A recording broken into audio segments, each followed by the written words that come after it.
¿Qué es lo que pasa cuando dos objetos impactan entre sí? ¿Cómo podríamos definir matemáticamente las fuerzas que ocurren en el momento de la colisión entre dos bolas de billar? Aunque la física clásica nos permite conocer las velocidades finales de cada objeto tras el impacto, a través de las cuales podemos conocer las trayectorias de cada bola, gracias todo a la ley de conservación del momento lineal, no podemos conocer las fuerzas que ocurren en el momento del impacto. Esto es debido a que la interacción sucede demasiado rápido. Quizá un acercamiento desde las matemáticas sea una forma más adecuada de abordar este problema. Vamos a suponer que tenemos dos bloques idénticos. Uno de estos bloques va a estar en reposo y el otro se acercará a este bloque que está quieto a una velocidad de 1 metro por segundo. Ahora, si suponemos que la colisión sucede de una forma totalmente perfecta, es decir, que no perdemos energía de ninguna manera, el primer bloque, el que se está moviendo, se parará al impactar con el que está parado, y el bloque que está parado empezará a moverse con una velocidad de 1 metro por segundo. Podemos describir en forma de función matemática la velocidad del bloque que estaba parado. Esta función tendrá una forma de escalón. Antes de la colisión el bloque estaba parado y no tenía velocidad. Después de la colisión el bloque se está moviendo con velocidad 1 metro por segundo. Ahora, queríamos conocer las fuerzas que ocurrían en el momento del impacto entre los dos objetos. Esto nos lleva a querer aplicar la segunda ley de Newton, que es que la fuerza es igual a la masa por la aceleración. Pues bien, necesitamos conocer la aceleración de nuestro objeto. Y hay que recordar que la aceleración es la derivada de la velocidad, es decir, cómo cambia la velocidad con el tiempo. Ya teníamos la función de la velocidad en función del tiempo, así que solo tendríamos que aplicar la derivada a esta función. ¿Qué sucede? Que como tenemos una función en forma de escalón, esta función no puede ser derivable, pues tenemos que recordar que toda función derivable es continua. Y justamente esta función velocidad, que tiene forma de escalón, tiene una discontinuidad en el punto 0, pues hace un salto del 0 al 1. En este punto parece que estemos totalmente bloqueados. Lo que tenemos que hacer para poder continuar estudiando este problema es tomar una suposición y cambiar el punto de vista. En vez de suponer que la colisión es instantánea y que la velocidad hace un salto desde 0 a 1, vamos a suponer que la colisión sucede de manera continua. Es decir, que la velocidad va desde 0 hasta 1 siguiendo una recta. Además, vamos a suponer que esta colisión sucede en un tiempo muy pequeño. A este tiempo muy pequeño lo llamaremos 2epsilon. Dicho así, pues parece un trabalenguas, pero no pasa nada, que en cuanto veáis la gráfica lo vais a ver mucho más claro. Y ahora tenemos una función que es continua y derivable en el origen, por lo que tomando esta función como la velocidad de nuestro objeto podemos tomar su derivada. Y con su derivada tenemos su aceleración. Y con su aceleración, por la segunda ley de Newton, sabemos la fuerza que ocurre en el momento del impacto. Y a ver, parece que estemos haciendo trampas. En verdad este caso no es nuestro caso original, ¿verdad? Pues resulta que si tomamos el límite en este caso cuando epsilon tiende a 0, es decir, hacemos epsilon tan pequeño como queramos, sucede que este caso se convierte en el caso que teníamos antes, donde la colisión sucede de manera instantánea. El tiempo en el que ocurre la colisión se hace 0 también, y nuestra fuerza se convierte en una función que vale infinito en el origen y 0 en el resto de puntos. Esta función tan particular es lo que conocemos en matemáticas como la delta de Dirac. Aunque la delta de Dirac la podemos encontrar como límite de funciones mucho más variadas. Por ejemplo, en este caso tenemos una función que se parece a la distribución gaussiana. Ahora, si tomamos el límite cuando x es igual a 0, es evidente que este límite se hace infinito. Solo basta con sustituir x igual a 0 y tomar n cuando se va a infinito. Por otro lado, si x es distinto de 0, tendremos que hacer un poquito más de desarrollo para encontrar el límite. Pero encontraremos que el límite, cuando n se va a infinito y x no es 0, es 0. Esto es porque la función en el denominador crece más rápido que la función en el numerador cuando n tiende a infinito.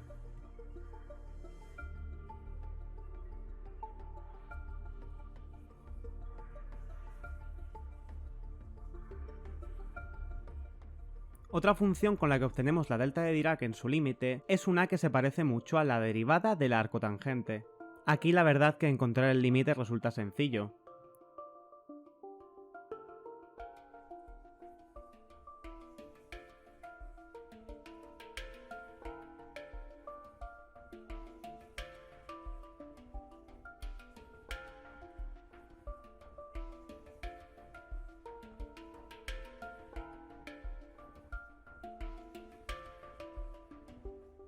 Otra función que da muy buenos resultados es la del seno partido x, aunque para el límite en este caso vamos a ver solo la animación porque no es tan trivial.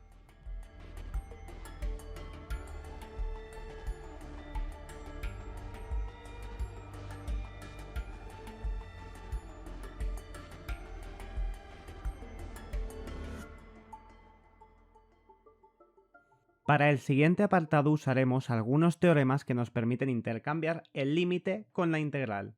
No voy a presentar estos teoremas explícitamente, así que simplemente me tenéis que creer. Vamos a suponer que funcionan para los siguientes ejemplos. Aunque la delta de Dirac no se define a partir de la definición con el infinito, no podemos plantar ahí un infinito en mitad de la definición de la función y quedarnos tan tranquilos. Podemos decir que la delta de Dirac se define a partir de una ecuación. Esta ecuación es que para todo intervalo que contenga el 0, el área bajo la curva siempre tiene que ser 1. Paul Dirac encontró que no existía ninguna función, al menos en el sentido clásico que conocemos de función, que cumpliera esta propiedad que pedimos a la delta de Dirac. Y es que en parte la delta de Dirac no es una función como tal. Dar solución a este problema tendría varias aplicaciones en la física, pero también requeriría la creación de toda la teoría de distribuciones, que permitiría, en parte, desarrollar la transformada de Fourier, una de las herramientas matemáticas más utilizadas a día de hoy. Bien, pues lo que vamos a hacer a continuación es comprobar que algunas de las funciones con las que habíamos obtenido la delta de Dirac tienen un área bajo la curva que tiene un valor de 1. Uno de estos casos es la función fuerza que habíamos visto antes. Aunque bueno, calcular el área bajo esta curva es muy fácil porque es un rectángulo. Este rectángulo tiene base 2ε y altura 1 partido 2ε, por lo que el área es simplemente base por altura y el producto de un número por su inverso siempre es 1.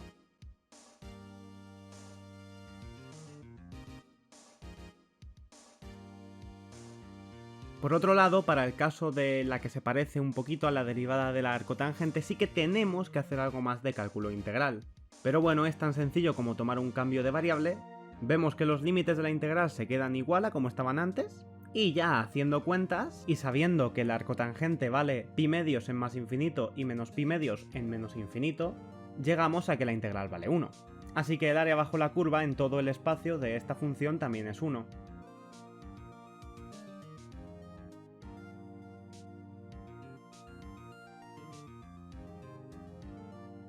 Nos quedan los otros dos casos que son el ejemplo de la gaussiana y el ejemplo de la del seno partido x. Aunque la integración de estos casos es un poco más compleja, así que por mantener las cuentas simples no los vamos a hacer. Os voy a dejar una animación en la que vamos variando n poco a poco y con Python hacemos una aproximación numérica de la integral.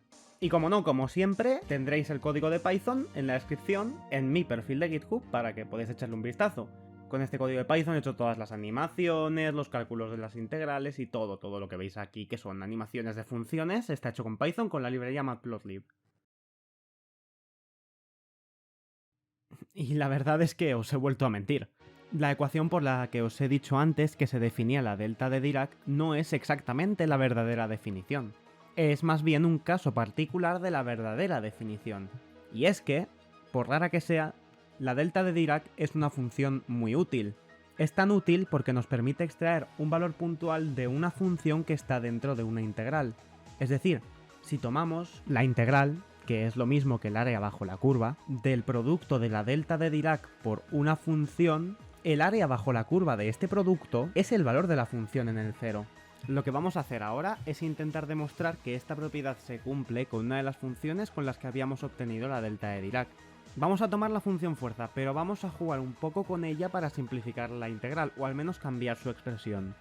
En vez de tomar epsilon como un valor que es mayor que 0 y que lo podemos hacer tan pequeño como queramos, vamos a decir que epsilon es igual a 1 partido n, donde n es un número natural. Así que para tomar el límite cuando epsilon se va a 0 por la derecha, tan solo tenemos que hacer el límite cuando n se va a infinito, y la integral se queda así. Bien, pues esta integral se puede acotar por arriba por el máximo de nuestra función en el intervalo menos 1 partido n, 1 partido n, y por debajo por el mínimo de dicha función, siempre y cuando nuestra función sea lo suficientemente buena. Y a la izquierda de esta expresión tenemos el valor de nuestra función en el origen, y a la derecha lo mismo, por lo que este límite debe de ser el valor de la función en el origen.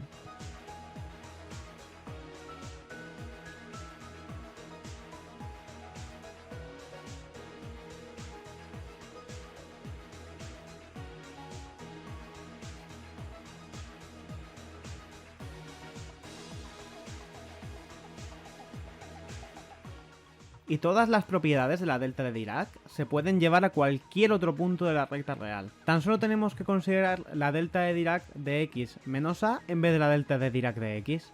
Cuando el término interior, que es x menos a, sea 0, la delta será infinito. Y esto sucede cuando x es igual a. Así que nos hemos llevado la delta a cualquier punto que queramos. Y sí, obviamente se conservan todas las propiedades de la función. Esto quiere decir que si yo quiero sacar un valor de una función en una integral, tan solo tengo que meterle el producto con la delta de Dirac. Consideramos la integral de la función de x por la delta de Dirac de x menos a. Así obtendríamos como valor de la integral el valor de la función en a. Además, si consideramos un intervalo que no sea menos infinito más infinito, por ejemplo b1 y b2, si nuestro valor a está entre b1 y b2, podremos extraer este valor a. Si no está en este intervalo que hemos considerado, simplemente se hace 0 la integral. Y a ver, no sé a vosotros, pero a mí personalmente esta función me recuerda a la delta de Kronecker. La delta de Kronecker es una función que depende de dos índices, y y j, que tiene un valor de 1 cuando estos índices son iguales, y un valor de 0 en cualquier otro caso. Si metemos la delta de Kronecker en una serie, que es el equivalente discreto de una integral, podemos extraer un único valor de la serie, muy parecido a lo que hace la delta de Dirac con las integrales. Por ejemplo, tomemos la serie que suma todos los números desde el 1 hasta el infinito, 1, 2, 3, 4, ¿vale? Y tomemos la serie que es la suma de todos los números multiplicados por la delta de Kronecker con subíndices i y 3. Pues lo que nos devolverá esta serie, que es una suma infinita, es solo el 3, porque en el resto de casos la delta de Kronecker es 0 y por ende lo que se suma es 0. Ahora bien, ¿qué aplicaciones podría tener una función tan rara que es infinita en un punto y 0 en el resto de puntos? Bueno, dejadme que os presente otra ecuación que es muy útil en la física. Esta es la ecuación de Poisson y es una ecuación que utilizamos muy a menudo para conocer potenciales eléctricos. Esta ecuación nos dice que el laplaciano del potencial, algo que suena a chino, lo sé, es igual a la densidad de carga partido la constante del vacío. Ahora bien, si tenemos una partícula cargada en un punto del espacio, ¿cómo podríamos representar la densidad de carga de esta partícula? Es decir, ¿cómo podemos representar una densidad de carga de algo que no tiene volumen? Bueno, lo que tiene sentido es decir que esta densidad es infinita en un único punto del espacio y 0 en el resto de puntos. ¿Os suena algo? Claramente estamos hablando de la delta de Dirac, que nos permite modelizar este tipo de densidades de carga. También es útil en el caso que planteábamos al inicio del vídeo, para conocer las fuerzas en colisiones ideales. Y en general esta función tiene diversas aplicaciones a la hora de modelizar fenómenos físicos o ciertos sistemas como el que comentábamos anteriormente. También tiene muchos usos en el ámbito de procesamiento de señales. Y a ver, durante la mayoría del vídeo hemos tratado a la delta de Dirac como función, pero no podemos hablar específicamente de función. Podemos decir que la delta de Dirac es una distribución, pero meternos a la teoría de distribuciones, un área del análisis funcional, sería algo muy engorroso para lo que intenta este vídeo, que es presentar esta función como algo curioso. Así pues, para lo que nos interesa a nivel divulgativo, presentar la delta de Dirac como una función matemática y no como una distribución tiene muchas ventajas para exponer el contenido. Pero que sepáis que es una distribución y que no podemos tratar a la delta de Dirac como una función. Pero meternos en la teoría de distribuciones y hablar de, por ejemplo, derivadas de distribuciones sería muy complicado, muy complicado. Ya os digo, es un área del análisis funcional que es una de las asignaturas más complicadas de la carrera de matemáticas. Pero con esto quiero acabar el vídeo dando esta pequeña anotación y agradeciéndoos a todos los que habéis llegado hasta aquí. Ya por fin ha acabado un vídeo de este proyecto. A los que ya me conocíais, os agradezco que siempre me veáis en Twitter, los hilos, los 2 hilos que he hecho hasta el momento. Y os agradezco de verdad todo el apoyo que le deis a este vídeo, si lo compartís, le dais un me gusta, lo que sea. Ya sabéis que este vídeo lo he hecho para el concurso de Mates Mike. Yo he intentado hacer el mejor vídeo y simplemente he usado el concurso como una excusa para lanzarme al mundo de la divulgación. Y creo que a partir de ahora vais a tener bastantes más vídeos hablando de temas de física y de matemáticas, que son las cosas que a mí de verdad me interesan porque las estoy estudiando. Así que nada, ya sabéis que tenéis mi Twitter abajo, también os dejo el GitHub, para que podáis ver todos los códigos con los que he hecho las animaciones. Son muy sencillitos y el código está bastante desordenado. Así que nada, yo solo espero que os haya gustado y sobre todo hago esto como primer vídeo para empezar a recibir feedback como creador y poder ir sacando mejores vídeos. He tenido muchísima ayuda de mi pareja, Nerifur en Twitter, seguro que lo conocéis. Ha hecho la miniatura y ha aguantado verse 3-4 veces vídeos, muchos borradores, muchos audios. Y el vídeo está en el estado que está gracias a él. Así que nada, os dejo por la descripción con mi Twitter de ciencia, de física y de ciencia. Y yo solo espero que os haya molado el vídeo. Venga, hasta luego.